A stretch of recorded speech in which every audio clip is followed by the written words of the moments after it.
Adunay tulo ka sis nga produkto sa Bible-only doctrines.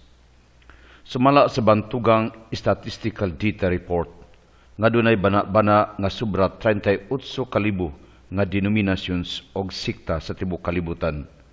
O gawas pa niini, ang pinakagrabe mao nga nagpadayon pa karon ang paghihap. Ang pangutana mao, nganong daghan mang Kristiyanos nga denominations o sikta karon. Sa dili pa nato tukion ang maong pangutana, mubalik tan-aw kita sa panahon sa Reformation, din adunay usa ka tawo nga nagpangalan og Martin Luther, usa ka kanhiayng pari sa Katoliko nga nagsugod sa pagsangyaw sa publiko mahitungod sa Bible alone o wala nay lain nga kinahanglan. Aron mailhan ang Dios, ang Biblia ra gyud mao ang ultimo nga awtoridad para sa pagtuo. Si Luther nagsalikway sa mga pagtulunan sa Katoliko og naghimo siyang kaugalingong doktrina nga siyang panghuna-una dili mulabaw sa gitudlo sa Biblia. Pipila ka tuig ang milabay, lain na pod nga tawo nga si John Calvin mibarug og nagsangyaw sa kwahi sa gitudlo ni Martin Luther. Sama kang Luther, iyang gipahibalo sa publiko nga na say mga doktrina nga dili labaw sa Biblia kung ikumpara sa gisangyaw ni Luther. Wa na dugay, nay ikatulo nga tawo nga si Zwingli nga nag-awit sa susamang kanta pero lahi sa doktrina ni Luther ug Calvin. Og siya nagtukod og bag-ong simbahan uban sa bag-ong doktrina nga para kaniya ang iyang doktrina wala mulabaw sa gisulat sa Biblia, busa kini ang bag-ong simbahan. Gikan sa 16th century hangtod karong panahona, ang kada denominasyon nagsugod sa pag-split ngadto sa bag-ong mga grupo o kining mga bag-ong mga grupo nga mibulag aron sa pagtukod na pod og laing grupo, nagpadayon hangtod ni kasamtangang kadaghanon sa mga denominations o mga sikta. Og ang matag pundok sa susamang kinaiya nagaangkon nga ang ilang doktrina naghambin sa tinuod nga pagtulunan sa Dios sumala sa gisulat sa Biblia. Nasaad kita nga naalamay usa og wala nay laing kamaturan tud kay walay kamatuoran nga mosumpaki og laing kamaturan. Kung dunay duha nga moangkon nga sila tinuod, ang usa niana sayop o bakak, og imo bang ma-imagine nga dunay sobra 38,000 nga mga denominations, sikta nga nagsangyaw nga sila tinuod? Mubalik kita sa pangutana nganong daghan kaayog mga denominations og mga sikta karon og nagkadaghan pagyud sa matag karon og unya. Kini tud kay sila nagbaton og sayop nga pagtuo mahitungod sa Bible alone doctrine. Ang Bible alone doctrine usa ka pagtuo nga ang bisan unsa nga wala sa Biblia unbiblical og busa giila nga sayop nga doktrina og wala magagikan sa mga apostoles sa Dios. Busa kung ikaw membro sa Kristiyanos nga denominasyon nga nagbaton sa maong pagtuo sa Bible alone doctrine og imong hubaron ang usa ka teksto ngadto sa laing teksto og imo kinigibuhat sumala sa imong pagsabot kay gitudlo sa imong kasamtangang denominasyon nga nagtudlo labaw pa sa gisulat. Basig ikaw mahulog na sa usa ka 3 cis category. Unsa man ang 3 wrong cis category? Una, category of commuted o pag-usab. Tud kay imong nahibaw-an pinasikan sa Bible alone nga ang makasamtangang denominations nagtudlo labaw pa sa Biblia, sobra pa sa gitudlo sa mga apostoles og sa Dios. Ikaw karon manghita og laing denominasyon nga muhaom sa imong interpretasyon. Mao kini ang natabo sa bang Catholic cafeteria nga human sa pagpanglila mibiya sa ilang simbahan og miuban sa maong kulto. Ikaduha, category of compression, piki nga mga propita. Kinilahi sa unang kategorya, dinhi ikaw mapakya sa pagpangita og denominations nga musibo sa imong interpretasyon. Busa ang imong solusyon mao ang pagmugna og magtukod og bag-ong denominasyon og magproklamar sa imong kaugalingon nga gitugahan sa Dios o gipadala aron sa pagproklamar sa tinuod nga kamaturan nga dili makita sa bisan asa. Busa sa sobra nga 38,000 ka mga denominations kaniadto nga nalista diha sa statistical data, ikaw karon magadugang sa kadaghanon. Daghan ang susamang magtutukod og relihiyon nga sumala sa legend o myth nga human sa pipila ka adlaw sa pagbasa sa Biblia, iyang nakita ang iyang kanhiang denominasyon nagtudlo og mga sayop nga mga doktrina nga sobra pa sa nasulat sa Biblia og busa nagtukod sa bag-o niyang kulto og nagproklamar sa iyang kagalingon nga katapusang mensahero sa Dios o nga siya ang anghel o siya ang appointed son of God ug daghan pang mga magtutukod nga nagproklamar sa ilang kagalingon. Ikatulo, category of convulsive or cross-eyed false prophets. Mao kini ang pinakagrabe nga kategorya. Tur kay na ikaw anang Bible alone. Human sa pagbasa imong makita ang imong kagalingon nga naay sayop ang Biblia ug lahi kini ni adtong unang duha ka kategorya nga nagdepende sa imong sayop nga mga interpretasyon sa mga pulong diha sa Biblia. Niadtong duha ka kategorya ang pulong sa Biblia nagadepende sa imong sayop nga hubad. Sa ato pa, ang Biblia mosunod sa imong sayop nga interpretasyon. Pananglitan ang Lucas Kapitulo 22, versikulo 19, nga sa orihinal nga mga pulong ni Kristo, siya miingon, kini ang akong lawas, o kini ang akong dugo. Og tuon kay wala man sila mutuo sa transubstantiation, gituyo gyud nila pag-usab ang orihinal nga mga pulong aron mosibo silang doktrina og ilang gisingit ang pulong nga simbolo sa kada sentence og busa gikan sa mga pulong nga kini ang akong lawas basahon na karon nga mao na kini ang simbolo sa akong lawas og simbolo sa akong dugo. Sa pagbuhat niini ang kahulugan na usab sumala sa ilang kagustuhan. Lahi nga ehemplo ilang gilimod ang pagka-Dios ni Kristo og busa kadto mga pulong nga nagsulti mahitud kang Kristo nga worship o simbahon ilang giusab ngadto sa obeisance o daigon. Kini mga kategorya nga commuted, completed o convulsive sa pagkatinuod maoy nakabahin sa katawhan sa Dios. Si Kristo dili gyud gusto nga ang iyang simbahan mabahin sumala sa Juan Kapitulo 17 versikulo 21. Nagampo ako nga mausaunta sila. Amahan, mausaunta sila dinhi kanato sama nga ikaw ania kanako ug ako anaa kanimo aron mutuo ang kalibutan nga ikaw nagpadala kanako. Ang walay kayusahan ang pagkatibulaag ug pagkabahin mao ang produkto ni Satanas nga gusto mo kuha sa atong kalag. Sumala sa Lucas Kapitulo 22 versikulo 31 hangtod 32. Simon, Simon, pagbantay. Si Satanas gitugutan sa pagsulay kaninyong tanan sama sa usa ka mag-uuma nga maglain sa trigo gikan sa uhot. Apan nagampo ako alang kanimo Simon aron dili mabuntog ang imong pagtuo og inigbalik na nimo kanako kinahanglan nga lig-unon mo ang imong kaigsunan. Sa katapusan atong paminawon ang gitudlo ni Kristo. Atong paminawon ang simbahan nga iyang gitukod. Ang simbahan nga naghatag og Biblia ngadto sa kalibutan. Ang simbahan nga tinuod makahatag og interpretasyon sa pulong sa Biblia. Ang simbahan nga ubos sa pagdumala ni San Pablo o gipasa sa kasamtangang Santo Papa o kining simbahan mao ang Katolikong simbahan sumala sa unang Timoteo Kapitulo 3 versikulo 15. Apan kung malangan ako, kining sulata mo'y magtudlo kaninyo kung unsaon nato sa pagkinabuhi diha sa balay sa Dios. Kanang balaya mao ang simbahan sa buhi nga Dios, ang haligi og sa koranan sa kamaturan. Busa dili lang di ay kay ang Biblia lamang. Daghang mga teksto sa Biblia nga nagsulti nga si Jesus mobalik pag-usab ug daghang mga tao nag-angkon nga sila si Jesus ug sila ang kaduhang pagbalik ni Jesus.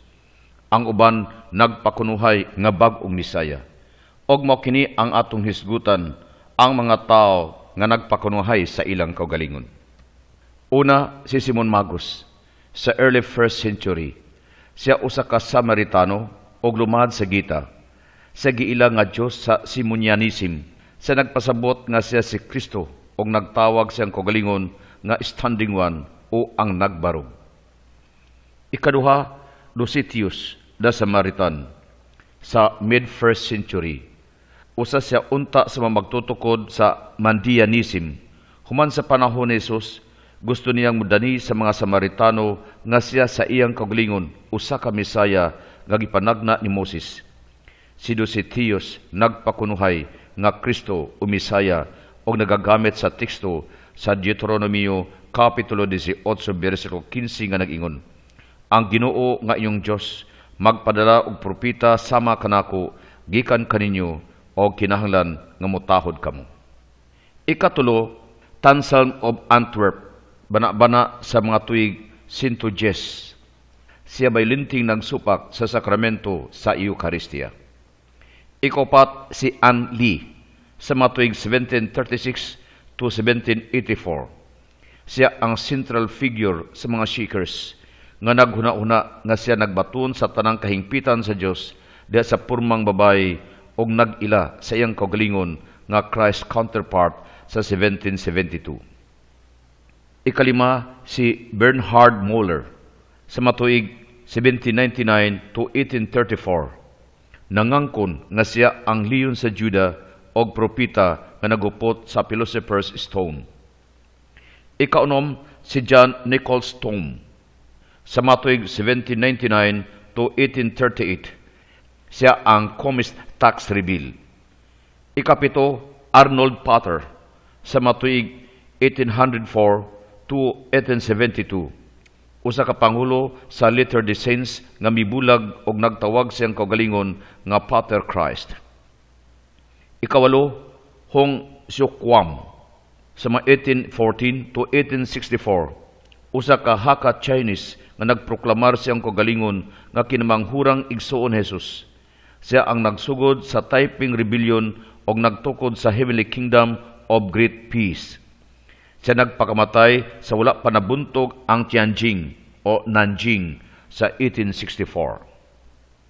Ikasiyam, Mirza Hussain Ali Nuri Baha Yula sa matuig 1817 to 1864. Nataw sa Shiite pero sa ulahing bahin siyang kinabuhi nag-adapt og Babism. Siya nagpaila nga the Promised One sa tarang religion og nagtukod sa Baha'i faith. Ikanapulo, Jacobina Mintz Maurer sa mga 1841 o 1842 to 1874. Siya usa ka German-Brazilian nga babae nga nabuhi og namatay sa state of Rio Grande do Sul, nga mitumaw nga mesiyanhong propeta nga nagrepresenta sa Dios og wa nadugay gideklara nga mao ang very reincarnation ni Jesucristo dinhi ning kalibutan siyang German-speaking community nga gitawag nga Die Mockers or the false saints sa iyang mga kaaway nga mga Die Spotters or the Mockers. Human sa pipila sa grabing confrontation sa Brazilian Imperial Army, si Jacobin gipusil og namatay uban sa daghang mga sumusunod. Ika-11, si William Davir sa matuig 1833 to 1906.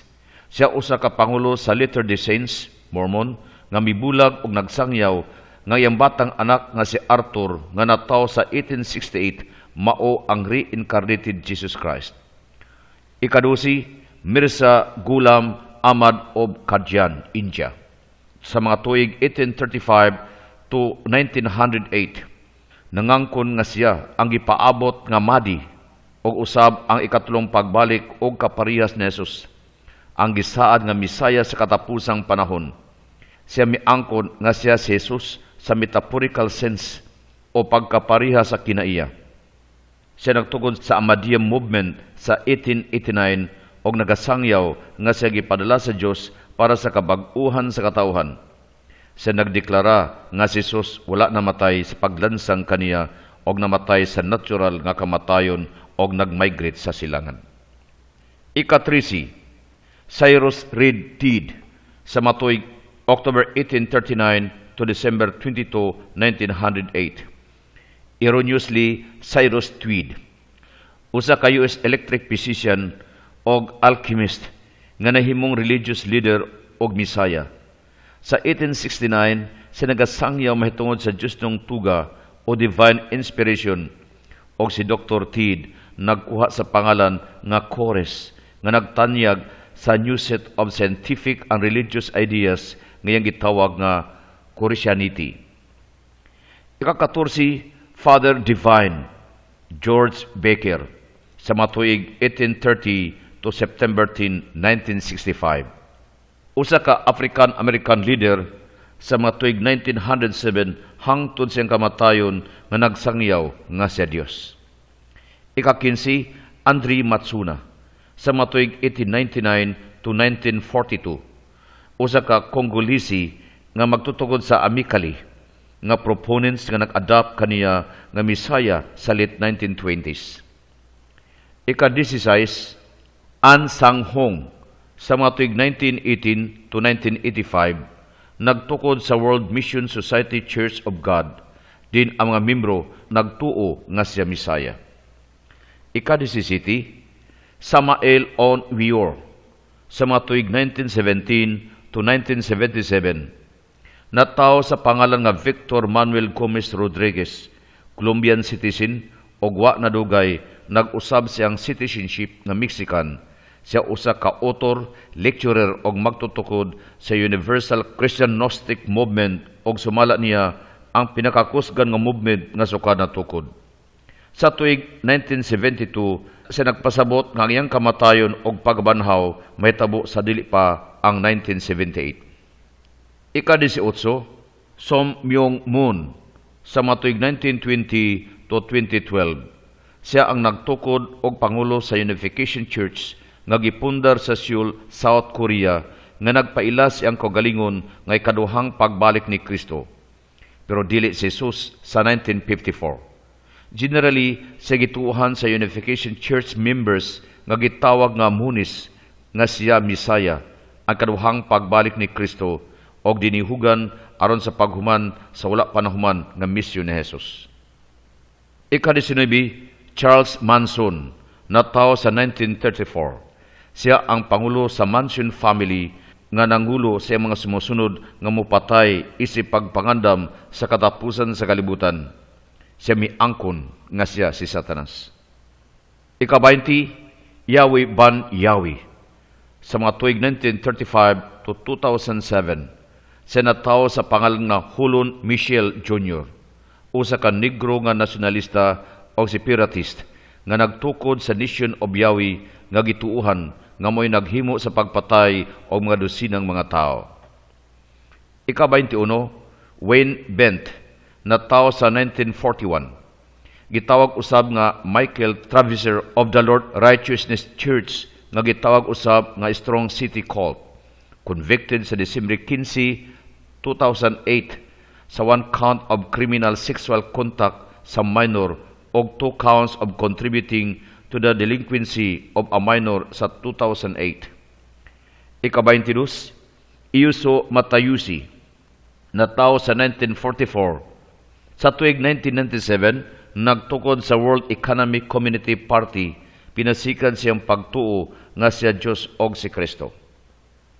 Ika-23, Jong Myung Shuk, natawo sa 1945. Siya usa ka South Korean nga membro sa Unification Church sa 1970s sa wala pa siya mibuwag og nagtukod sa grupo nga mibuwag nga gitawag karon nga Providence Church sa 1980. Iyang giila ang iyang kaugalingon nga ikaduhang pagbalik ni Kristo, pero dili si Jesus iyang kaugalingon sa 1980. Siya nagtuo nga siya miabot aron sa paghuman sa wala kompleto nga mensahe og misyon ni Kristo. Og siya nangusog nga siya ang Misaya og dunay responsibilidad sa pagluwas sa tanang katawhan.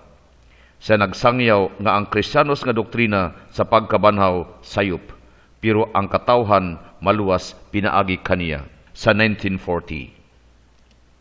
Ika-24, Laszlo Tut, natawo sa 1940. Nagsangyaw nga siya si Kristo samtang iyang gibunalan ang Michelangelo Spita ginamit ang geologist hammer. 25, Claude Vauvilhome, gitawag nga Real Messenger of the Elohim, natawo sa 1946. Siya usa ka French test driver o kanhiaing automobile journalist nga nahimong magtutukod og pangulo sa UFO religion nga mao ang Real Movement sa 1972 nga nagatudlo nga ang kinabuhi nining kalibutan scientifically gimugna sa species nga extraterrestrial nga ilang gitawag nga Elohim. Siya miangkon nga iyang nahimamat ang extraterrestrial humanoid sa 1973 og nahimong Misaya. Og unya iyang gibuhos ang iyang kaugalingon sa gimbuhaton nga gihatag kaniya sa iyang biological father, ang extraterrestrial nga nagpangalan nga Yahweh. Ika-26, Jose Luis de Jesus Miranda, April 22, 1946, sa Ponce, Puerto Rico. Siya usa ka Puerto Rican preacher nga miangkon nga siya ang The Man Jesus Christ, nga mipuyo sa maurang espiritu nga nagpuyo diha kang Jesus. Siya ang nagtukod sa Growing in Grace o Crescendo in Gracia nga sikta nga nakabase sa Miami, Florida. Siya nagsangyaw nga siya ang mibalik nga Hesus Kristo o ang Anti-Kristo nga nagbutang og 666 tattoo siyang bukton. Siya nagpaila nga si Hesus Kristo hombre nga gihubad ngadto sa Jesus Christ made man o si Hesus Kristo nahimong tao. Ika-27, Indri Cristo, nataw sa 1948, nataw sa Indaial, Brazil, nga nagsangyaw nga siya ay kaduhang Hesus. Ika-28, Apollo Kibuloy, nataw sa 1950, magtutukod og pangulo sa Kingdom of Jesus Christ nga reliyosong pundok nga gisangyaw ni Hesus Kristo, mao ang Almighty Father, og siya si Kibuloy ang appointed son o nga pinaagi kaniya ang kaluwasan na kompleto na. Siya nagsangyaw sa iyang kaugalingon nga appointed son of God, dili direkta sa punto nga begotten son of God sa 1988. Ika-29, David Ichy, nataw sa 1952, nataw sa Great Britain o naglarawan siyang kaugalingon nga anak sa Diyos o channel for the Christ Spirit. Ika-39, Brian David Michel, nataw Oktubre 18, 1953 sa Salt Lake City, Utah. Nataw siyang kaugalingon nga giordinahang anghel nga nataw sa kalibutan aron na mahimong Davidic servant nga giandam sa Dios isip Misaya nga mao'y mopasig-uli sa Dios nung gingharian sa Israel ngadto sa kalibutan para sa pagpangandam sa kaduhang pagbalik ni Kristo. Si Michel nagtuo sa mga personahe sa katapusang panahon nga nailhan sa daghang mga fundamentalistang Latter-day Saints isip the one mighty and strong o ang usa ka gamhanan ug kusgan nga gibase sa libro ni Isaiah sa Independent Latter-day Saints Hebraist Abraham Gileadi. Din si Michel nahibalo sa iyang kanhiayng pag-apil uban sa Sterling Allen's American Study Group. Ika-31, David Koresh, nailhan nga Vernon Wayne Howell, nga nabuhi sa 1959 to 1983. Siya ang pangulo sa Branch Davidians. Ika-32, Maria Dabe Christos, nataw sa 1960. Siya ang magtutukod of the Great White Brotherhood. Ika-33, Sergei Turup, nataw sa 1961. Nagsugod sa pagtawag siyang kaugalingon nga Visaron. Siya ang nagtukod sa simbahan sa Last Testament o sa spiritual community nga Ecopolis Tibercul sa Southern Siberias. Ika-34, David Schiller, nataw sa 1965.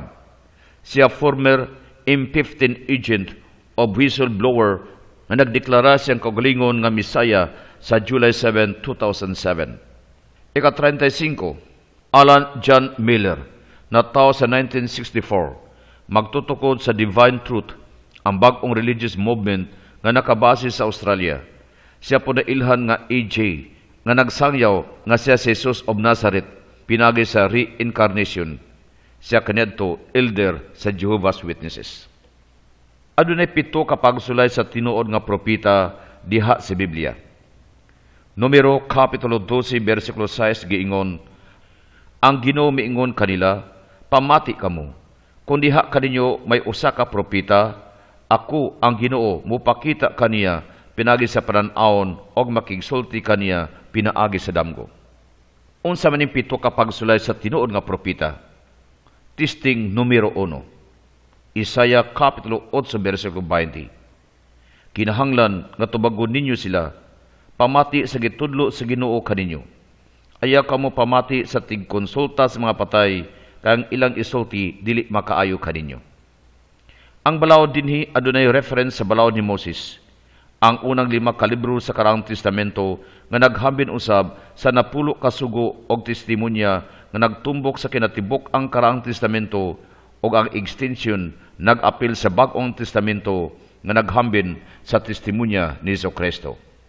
Pinadayag Kapitulo 12, versikulo 17, napungot pag-ayo ang dragon og nakig-away siya sa tanang kaliwat sa babay og sa tanan nga nagtuman sa mga sugo sa Dios og nagmatinumanon sa kamaturan nga gipadayag ni Jesus. Kini sila nagsaysay kung unsa ang kalugan sa balaod ni Moses. Sa praktikal nga kasinatian sa katawhan, ang tinuod nga gisangyaw sa propeta consistent sa tanan nga gipadayag sa Espiritu Santo diha sa kasulatan. Testing numero 2. Jeremias Kapitulo 23, versikulo 14 hangtod 16. Apan ang mga propeta sa Jerusalem, makalilisang ang akong nakita bahin nila. Nanapaw sila og nabuhi sa bakak. Gidasig nila ang makasasala aron walay mubiya sa kadautan. Sama sila sa Sodoma sa akong pananaw. Sama sab sa Gomora ang kasagaran sa katawhan. Busad na mulong si Yahweh ang labing gamhanan batok sa mga propeta. Pakanon ko sila og pait nga kalanon. Paimnon sa tubig nga makahilo kay may kaylap ang kadautan sa tibok kayutaan gumikan sa mga propeta sa Jerusalem. Kini ang pahimangno ni Yahweh. Ayaw paminawa ang gisulti sa mga propeta. Sayop nga paglaom ang ilang ihatag kaninyo. Mga lansis lang, mga bunga silang handurawan ang ilang gipanulti og dili ang mga pulong gikan sa baba ni Yahweh. Ang tinuod nga propeta musaway sa sala subang propeta, inay mubulig sa pagsuportahay sa usag-usa. Testing numero 3. Jeremias Kapitulo 28, versikulo 9. Apan ang propeta nga managna nga adunay kalinaw, mailhan lamang nga sinugo siya sa Ginoo kung matinuod ang iyang gipanagna. Ang tanang panagna sa propetang tinuod matuman. Kung ang mga panagna wala natuman, nahibalo na ta kung sa Diyos ba na o produkto lamang sa nahuna sa tao. Usay manggod tungod kay maayo ang Pangulo, dili na ta magsusi kung insakto ba ang gitudlo sa Pangulo, kinahanglan nga naay pagsusi. Testing numero 4. Mateo Kapitulo 7, versikulo 15.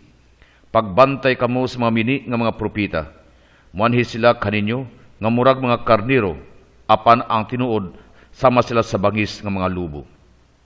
Ang tinuod nga propeta muhatod sa katawhan ngadto sa paghinulsol o pagkamapabsanon at tubangan sa Dios og mahigugmaon silang isikatawo. Dili sila mogiya sa katawhan sa pagkompetensya, garbuso o magpataas sa kaugalingon. Testing numero 5.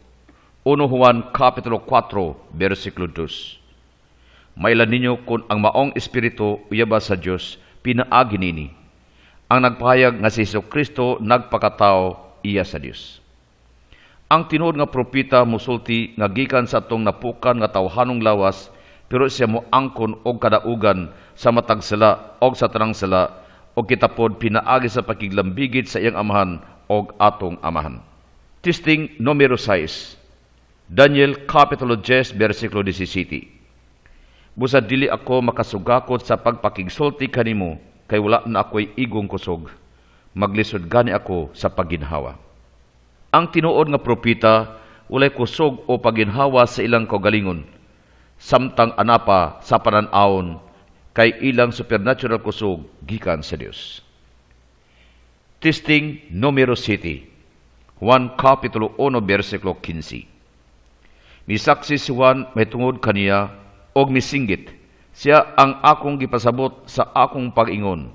Siya nga maabot sunod kanako, labaw kanako, kay diha naman siya sa wala pa ako na tao. Ang tinuod nga propeta nagpataas kang Jesus lamang, pero dili ang ilang abilidad. Kung sakyan ang ilang gipanulti, si Jesus naghambog nga anak sa Dios, mao ni ang sayop sa grupo. Una, nangangkon nga mo lamang grupo nga makaangkon og kaluwasan.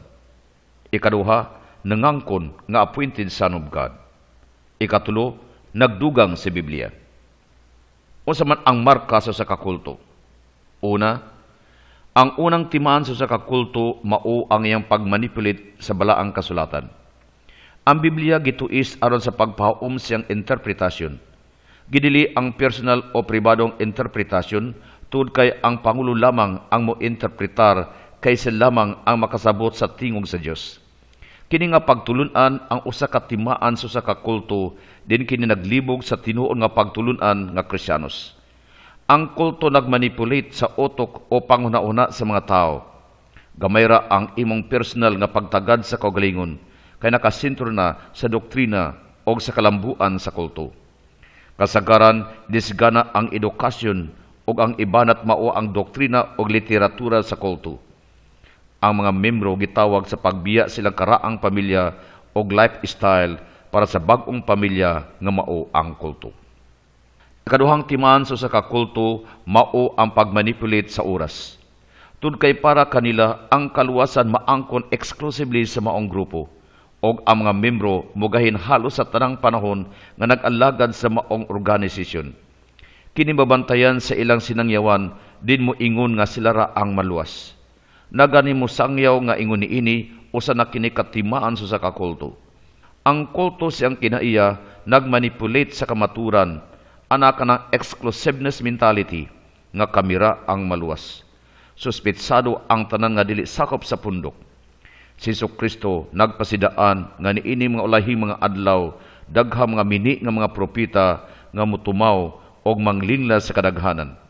Mateo kapitulo 24 bersikulo 11 og bersikulo 24. Aron kita makalikay sa linla ni ining mga kulto, kinahanglan nga sangkap kita sa mga pagtulunan sa makasaysayanong Kristiyanos nga pagtuo og dawaton si Kristo, ang anak sa Dios og ikaduhang persona sa Trinidad nga atong Ginoo sa kinabuhi. Unsa man ang kinaiya sa kulto? Sa 1923, ang mga fundamentalista nagpagawas o mga doktrina nga gikinahanglan aron matawag og Kristiyanos. Una, walay pagkasayop sa kasulatan. Kaduha, birhing pagpanganak kang Jesus. Ikatulo, substitutionary atonement ni Kristo. Ikaapat, lawas ng pagabanhaw ni Kristo. Ikalima, ang kasaysayunong mga milagro diha sa Biblia. Ikaunom, kaduhang pagbalik ni Jesus. Ikapito, pagka-Diyos ni Kristo. Sila si Just McDowell o Don Stewart nagpila sa 11 ka kinaiya sa kulto. Una, bag-ong kamaturan nga gipadayag nga extra biblical. Ikaduha, bag-ong pagpadayag sa Biblia. Ikatulo, non-biblical source sa autoridad. Ikaapat, bag-ong pagtan-aw kang Jesus nga lahi kaysa makasaysayanong biblikanhong Kristyanidad.